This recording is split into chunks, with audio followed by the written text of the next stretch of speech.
I've dyed that I haven't sewn up yet. And it looks like silk. Yeah, and then yes, this is a pair that I was given in San Francisco. Oh my God, those colours would be so insane under UV. See the weights in them. It's quite psychedelic, the colours, yeah. aren't they? They're quite... And so you can imagine then under UV light. Yeah, and being tossed around, and yeah. What's the history of flagging? Where did that come from? During COVID, sorry, jumping around the place. Yeah. During COVID, we got to spend every week together. All the flaggers around the world had a Zoom session every week. Now that was the Flagging Virtual Studio. Flagging Virtual Studio, yes.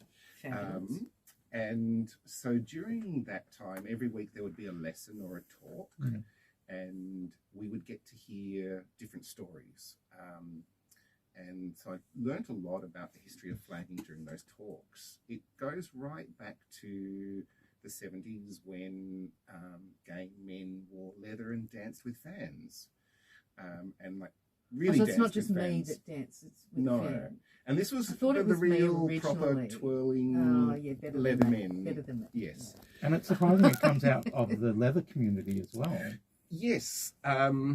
It would seem then that the bar boys would get out from behind the bar and swing the bar towels around is the earliest mention I've heard of it, which then developed into flagging. And there was a distinct difference from what I can gather between the East Coast and West Coast of America. On the East Coast in New York, they called it fanning still, but you had spines or rags. So spines were the fans as you would know it, and rags were without it.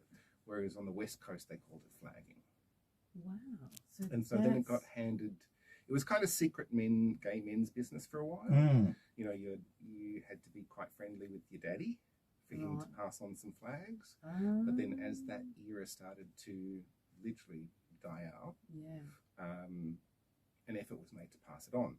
And one of the other people that back at this party in Palm Springs in 1997 was a guy called Xavier Kaylor. And he went on to spearhead a revival of flagging in San Francisco through their tradition, which is based around the AIDS Memorial Grove in Golden Gate Park. And they have a regular flagging in the park there. And that is a big anchor for the West Coast community. Wow. That's amazing. It's got such a rich history. Like, I've seen you do some sensational shows and I've seen you go many places, but you don't realise just how far back the history of it goes. Yes. And interestingly, Xavier talks about Loie Fuller. So Loie Fuller was a dancer in the early 1900s. That danced around with giant bits of silk and developed all these amazing lighting techniques. She was quite a pioneer of modern dance, and she was part of the community. The original flagger. Yep. Wow. She was a friend of Dorothy's right back in the day. Dorothy is such a friendly girl. We've loved twirling silk for a long time. We have.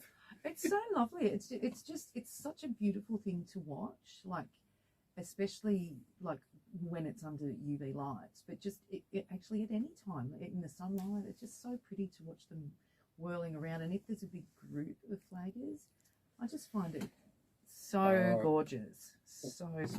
I mentioned I made 32 pairs to take. Yes. So on the day, because we went for flagging in the park at the end of July, and so they have a big DJ. And there was a certain point where they played a particular song, "Love Is in the Air." Yes. Look out. Look out, exactly. And they all got up with my flags out into the grove, and my artwork got spread across the National AIDS Memorial Grove. Oh my God. I would have been sobbing. I was, yes. What a beautiful moment. Now, you've chosen a song to play tonight. Is this one you like to flag to? Yes. We have a DJ that plays for us for the Virtual Flagging Studio, Michael Rackley. And yes, I tagged him on this song once, and love flagging with this one. Nice upbeat energy. Let's hear it. If you've got a flag, get it out and have a twirl. That's it. This is Sophie Ellis Baxter, Hypnotized.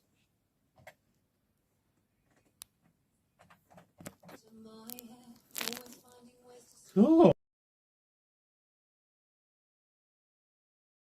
Suggested that we get together and just have an online Zoom, and the DJ Michael Rackley that would often play for their live studio sessions agreed to play, and it went really well, and so they decided to do it again the next week, and again the week after that, and they just kept going, and they followed their normal format, which was to have a bit of a lesson or a talk, and then a free flagging session, and then they have a little showcase at the end where everyone would stop and watch one or two flaggers present, and then a closing song, and then that was it.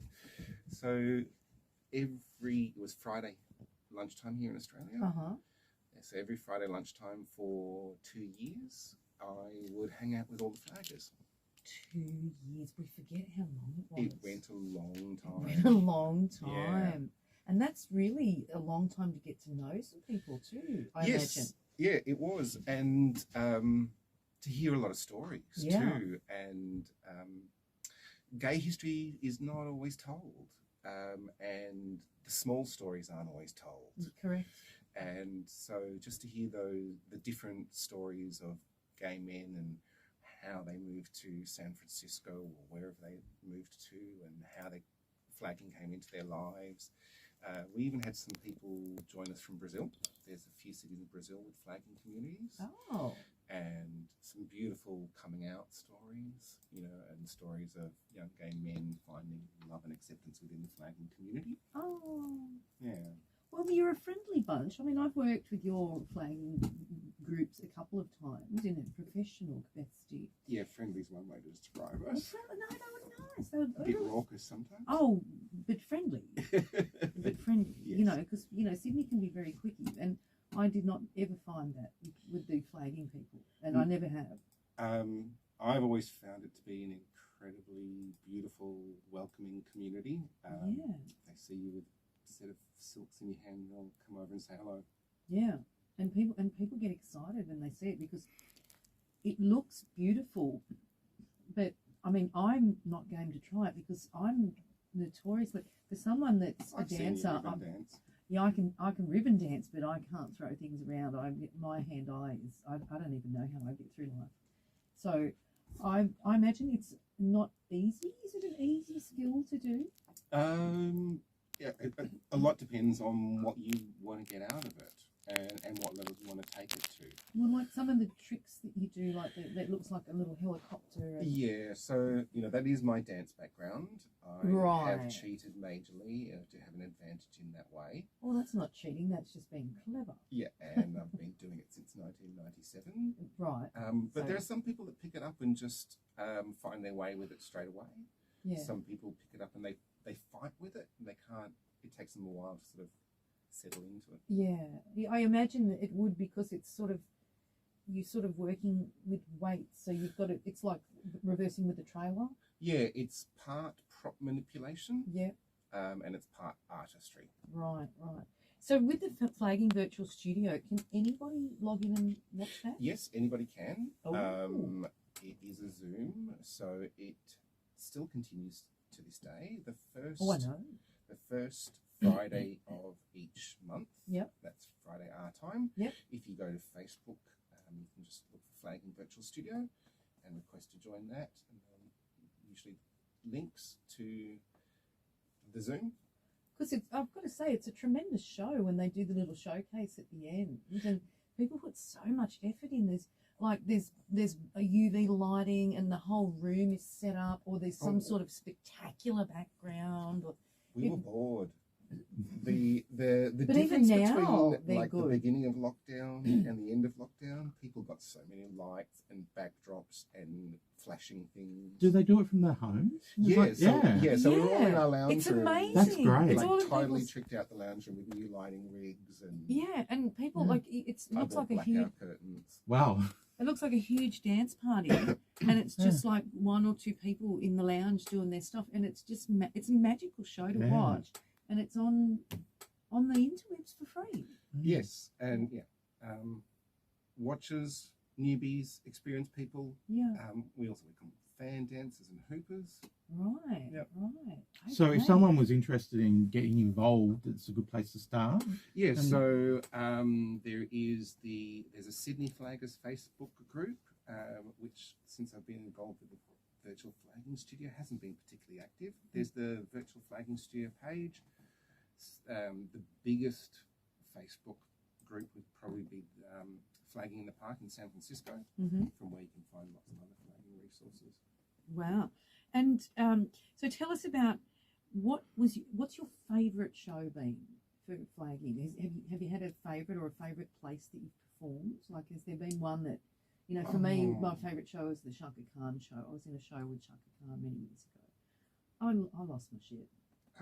That was like, I went up the mountain on that one. So there must be one for you. So many. So many. It's hard to think.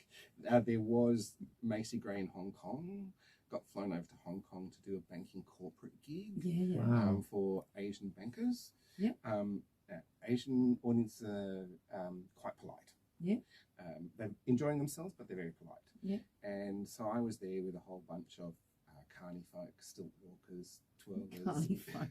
Small hands. Small hands. And so we were having a rather lovely time dancing away in the corner. Yeah. And Macy kept drifting over because we were the excited little thing going on in the corner. You're the and fun she's people. Like, oh no, you're the help. Need to go back over to perform for the people I'm here to perform for. Oh no. Who were like having a wonderful time, but not waving and jumping up and down. Not getting into the groove. She kept drifting backwards and forwards. It was quite funny. That was good fun. And they Wow. picked me up in a limo with my name on a sign and everything. Oh, I love those. It was très glamorous. Oh, I love it. And what is up next for you? So we can have a look at the Flagging Virtual Studio on Facebook, and you're always fabulous. We've heard about your favourite flags, or your favourite moment in flagging. But what is up next for you? Well, it was to be the parade next year, but we didn't get in. What? Yes, I know. No one on the committee must know who we are anymore. Don't they know who I Oh used to Oh my be? God. I know, we didn't get in. I'm going to be having some words about Well, that. look, if anybody knows, like I can send extra, support video. Mama shall expect my phone call. Yeah. Oh, Lots of entries, very big. But so the next you're thing, so community. yeah, we're And so pretty, glamorous. and you're pretty. You're pretty. Yeah. And it's a non-offensive float. Like, it's I PG. know, They can but put that on the yeah. ABC. Exactly.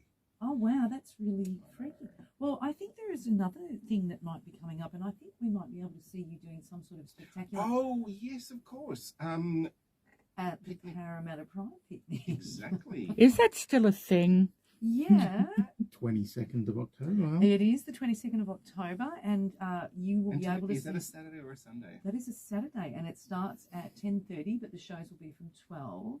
It runs till about 6, and then there's a tea dance at Club Para from 7 p.m. till midnight, which will be absolutely fabulous. But if you want to check Mr. Benedict Leslie doing his magical flagging, get along to the Parramatta Pride picnic on the 22nd, because he will be featured there in one of his show-stopping numbers, perhaps even more if I can torment him into doing some more stuff for me. But Benedict, we've got to wrap it up there. But we'd love to have you back at another time to talk about some dance background, because you have a rich tapestry of dance history as well. But I'd just like to thank you for tonight and explaining flagging to everyone. My pleasure. Thanks, Benedict. Thank you. We really have to wrap it up. We've got 20 seconds left. Oh. So catch us at Facebook page. Yes, Gaywaves gaywaves@2ser.com if you want to give us is an our email. email address. Gaywaves Twitter. Twitter. Don't forget the Twitter. Instagram. YouTube. And We're all over the shop, and we'll see you next week. see you later. If Yeah. you can't be good, be good at it. Yeah. Bye. Bye. Bye.